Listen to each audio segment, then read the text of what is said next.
Welcome back to Ruby on Nails, and today I have a channel first. This is Picture Polish, and specifically it is a haul of their plant-based formula, which I am super excited to use. Basically, they replaced a lot of those nasty ingredients with some sort of derivative from potato, corn, and sugarcane. So let's jump into these swatches and see how these plant-based formulas perform.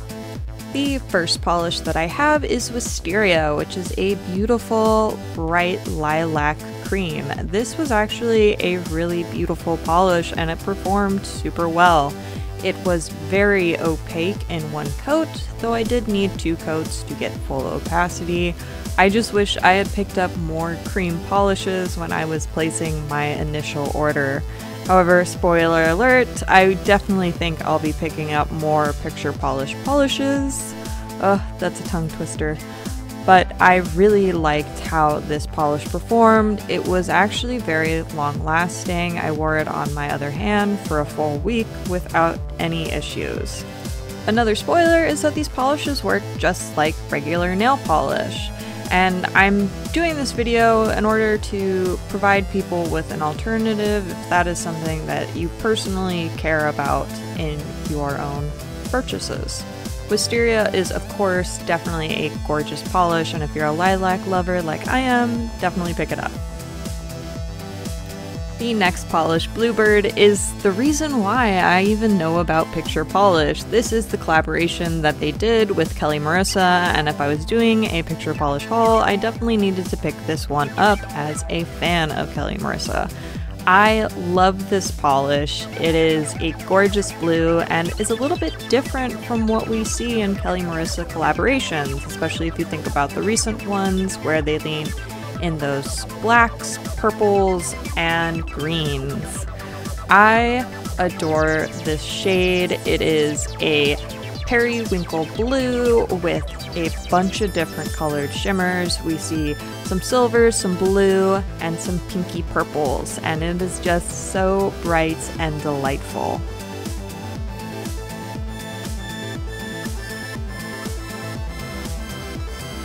If you haven't been able to tell from my last couple of premature videos, fall is one of my favorite seasons, and when I saw that they had a polish named Fall with that beautiful orange that I absolutely adore, I had to pick it up. This is definitely a pumpkin spice orange with some larger gold sparkles and a gold shimmer running throughout, topped off with a smattering of scattered hollow. Something about all of the scattered hollow in these formulas is that the hollow is very, very small, and when they're bunched together super tightly, they almost look like a linear hollow. It's very different from what we see in Hollow Taco, Starly, and even Color Club, who tend to use a much larger scattered hollow. And kind of an homage to the end of summer, I picked up Summer, which is a super pretty peachy shimmer.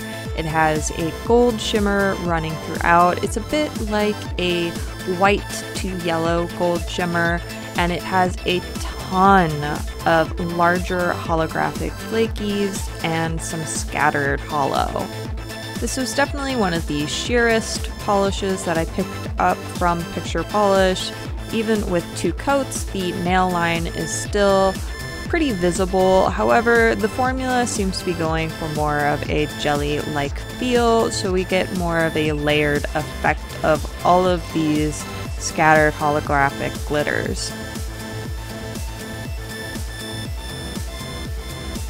I'm not gonna lie, I got way too excited when I saw the name of this polish and put it in my cart before even registering what color it was.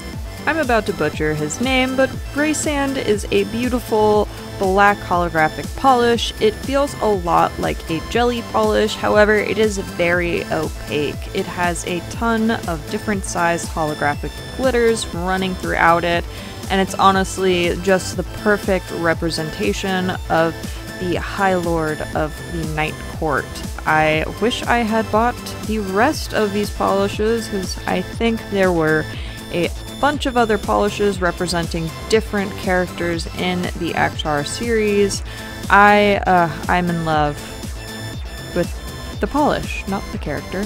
Anywho, it's a gorgeous polish, maybe pick it up, I don't know.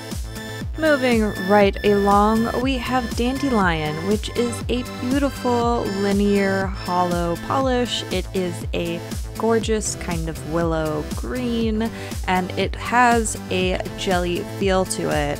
Again, this linear hollow has some varying sizes of holographic glitter running throughout it. However, because they're mostly on the small size, I'm going to deem this as a linear holographic polish. Right now, I have really stained nails, so even with 2 coats, the orangeness of that staining really comes through. So if you have just as stained nails as I do, definitely wear an opaque base coat. However, I love this shade, and I have some really cute nail art coming up, so peep it on my Instagram this week. Last but certainly not least is Forget Me Not. This is a beautiful bright indigo blue with a ton of hollow jam-packed into it. It has that typical range of larger flakies to smaller scattered holographic glitters in it, and I love this shade. Even though it looks really sheer in that first coat, it is very opaque in 2 coats. It does feel like a jelly, meaning it has that same kind of plush feel, but it is as opaque as a linear or a cream polish. You do not see any of that nail line peeking through, and I just love how deep this polish is. You could easily get lost in it. Now that we have all of our polishes swatched, before we move on to nail art, it's time for a puppy break for that glorious palette cleanser. Bimo decided that underneath the bed was just the perfect spot to play with her ball, so enjoy.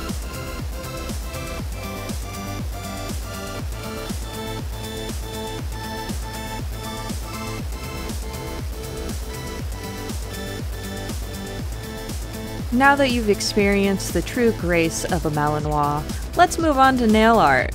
For this look, I am going to be using Besame Cosmetics Smoothing Base Coat because I wanted to hide the horrible staining that is my nails. I have really been enjoying this base coat. I find that it is very long wearing and it smells amazing. I think it's due to the vitamin E. Because I am going to be doing a gradient, I'm starting off with the lightest of my 3 colors, which is Bluebird. I will be doing 2 coats of this, so we have a nice, even, and opaque base to work on later on, but I don't know why, but I was really fussy with this first layer. Once I have 2 layers of my base color on, I am going to let that dry for a good amount. We are going to be sponging on colors, and I do not want to smush my base colors. It'll cause lumps and bumps in the final look, and I'm just not here for that. Once that base color is good and dry, I'm going to go in with my protective peel because I always recommend protection in nail art. I am going to get as close to that color as possible, even kind of dipping down into that cuticle gap because I hate cleanup. I hate how dry acetone makes my cuticles feel, and you know, I'm trying to save money on nail oil. Now the gradient that I'm doing today is a little bit different from what I usually do, which is either a horizontal or a vertical gradient. Today I wanted to try out a diagonal gradient. I thought that because I have shorter nails right now, that would actually be the perfect opportunity to try out a diagonal gradient. So you can see that I am just dragging the polish diagonally across my sponge, and then I'm going to sponge it on my nail, and that pattern will be mirrored on the nail because it's science. Because Bluebird, Forget Me Not, and Bray Sand are very opaque polishes in these formulas, I only needed to sponge on 2 coats. But I did run into an issue because I didn't fully cover my cuticle gap. All of that lovely glitter and shimmer in Bluebird got really in there. And spoiler, shimmer does not like being removed. especially with acetone. So I ended up with a very messy cuticle line that I still needed to clean up with acetone. But there you have it, that gradient. Totally perfectly topped off with that super glossy top coat that I enjoy using for nail art. And that's the finished look. I actually really like how this gradient looks. I definitely will be doing diagonal gradients in the future. But yeah, that is the review of Picture Polish's plant-based formula. I really liked it. It acted like a normal nail polish does. So if you liked the video, like this video, and if you like my videos, make sure to subscribe. I'll see you next time. Bye!